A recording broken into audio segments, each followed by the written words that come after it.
thing that is not highly compromised and not worth having anyway, ultimately.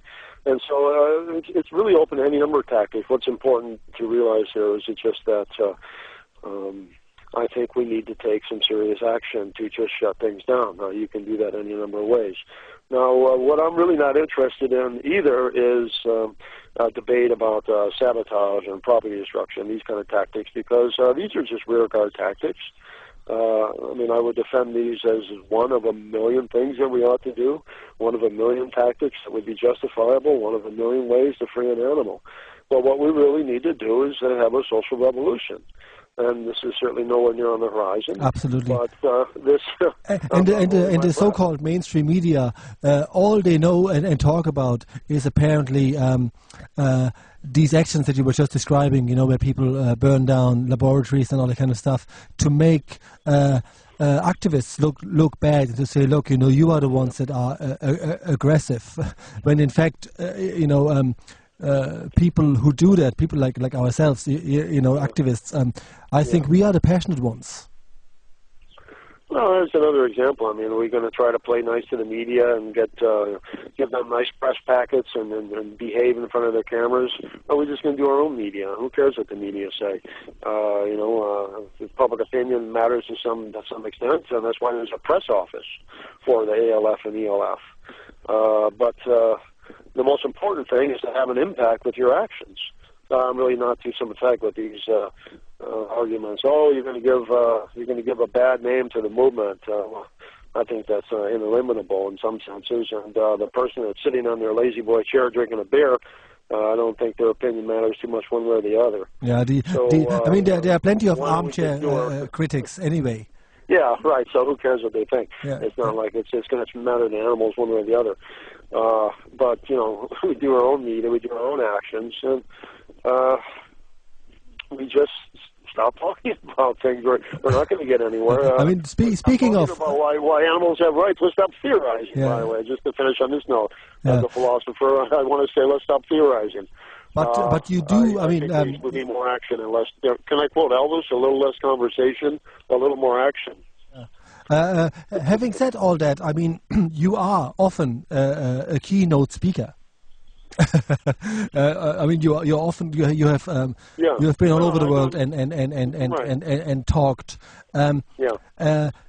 And you do not often, or not always. I mean, you know, sometimes people say, "Oh, yeah, we always talk to the converted." In your case, that's often not true. You really go where no man has gone before, in a way. So you do have your sort of enemies and critics, obviously. What is it they say that they don't like about you saying negotiation is over? I don't know. This first person of drilled me on this particular point. But, you know, before I answer that, I don't want to make too sharp of a distinction here. I mean, between theorizing and acting, or between talking and doing. You know, to some extent, these are one and the same things. It's just if you only talk or if you only theorize, or it's how you theorize. If you theorize about animal rights in a very abstract, arcane way, you need a PhD to understand. That's not going to do too much good. But then again, Tom Reagan did that in a very difficult book, The Case for Animal Rights, and it helped change history. So I'd have to qualify that too. So nothing's easy, and, you know, I don't want to get locked in any absolute positions. I don't hold absolute positions. But I just think that we can't only be talking. We must, and on the other hand, you can't act without thinking, without reading, without writing. The education as an educator is always very important. People have images of me going out there at night with my mask on. You know, that's not what I do. I'm an educator, I'm a writer, and certainly I'm an activist in various ways. Well, I also think, like, you know, because you make your views known publicly and say, look, you know, I don't really care what you say. This is my standpoint. That's just one of those things that can be used, like I said, you know, again to stigmatize your work and to make you look bad. Having said all this, I mean, you are involved for quite a number of years, and not everybody knows for how long that is. Could you let me know how long are you involved? And the other question that I really have is, like, are there changes for the better? Or were there changes for the better? Okay, those are good. And we're on a question delay system here. I just want to get back to your last question, and then I'll get to this one about, run me that last question before that you had said earlier about, I remember what it was. Going into, I think it's important when we do speak to people and when we do vegan outreach or when we do education, we definitely got to get out of this preaching to the choir thing. There's way too much of that, and it's a cliche, but if we think about it, it's just about too much of what we do. One of the things I did was go to South Africa and speak to people in South Africa in the townships. I had a lot of black activists there in the audience. Now, that's a tough audience to go down there and speak to veganism about. Here's the white Western man coming down telling you, for the last 400 years what to do, and here he is again. So these are difficult things. I have a friend, Gary Urowski, who's a vegan educator. He'll do anything but talk to the media. He'll do anything but talk to a crowd of people that are his adorers, an animal rights conference. He doesn't go to these things. It's a waste of time. So let's encourage people. So let's do some real vegan outreach.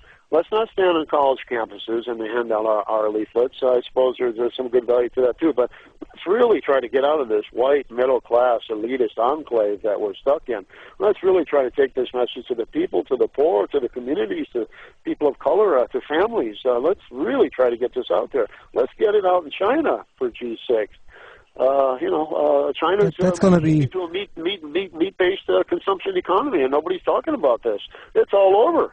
It's all over when that happens, right? The Earth cannot afford a United States, let alone a China, shifting to a meat-based diet. So there's a lot of things in this movement that are just not being talked about, and I think we're in a real conceptual and tactical rut.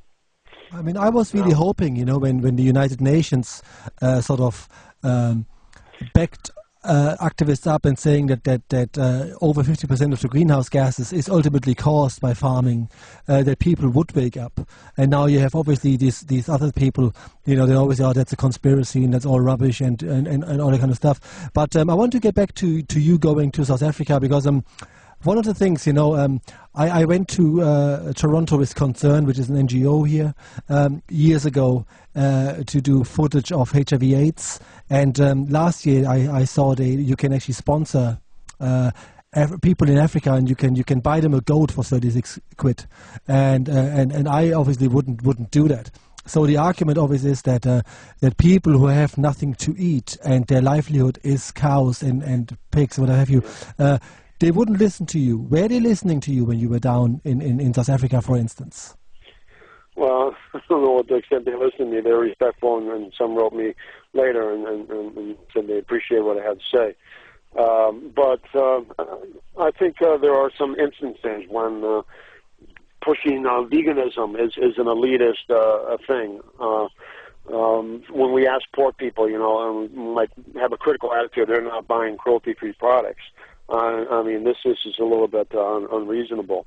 And if someone is living on a small farm and the only animals they have, the only food that they have is these animals that traditionally this is all they know, that might be slightly problematic. But then again, one of the things, we have to talk about sustainability, raising animals for food around the globe, and I think in any kind of setting, factory farm or family farm, is no longer sustainable. So, the kind of tactics I tried in South Africa, in talking to people who are human rights activists in the townships, and I mean these shanty towns with little 4x4 rooms with steel roofs, the tactics there to talk about is long-term sustainability, the shortage of land and water, the fact that there are meat industries down there lobbying South Africa and Brazil and some of these countries and aren't yet they haven't shifted over to this paradigm. They're lobbying them, trying to get them to do that. It's really important to talk about sustainability issues and rights. See, they don't understand the language of rights all the time. Maybe human rights, but not for animals. You try to speak in the language of the ancient philosophies, the sacredness of life. The kind of philosophies they used to have before Western systems came and corrupted their way of thinking. I hear some of the black champions of human rights, for instance, talk about animals as resources, elephants as resources, and their problem is not with killing elephants. Their problem is that people are killing elephants and taking them out of their communities or out of their country, and that they're not getting the benefit from it. They see elephants as a new school. some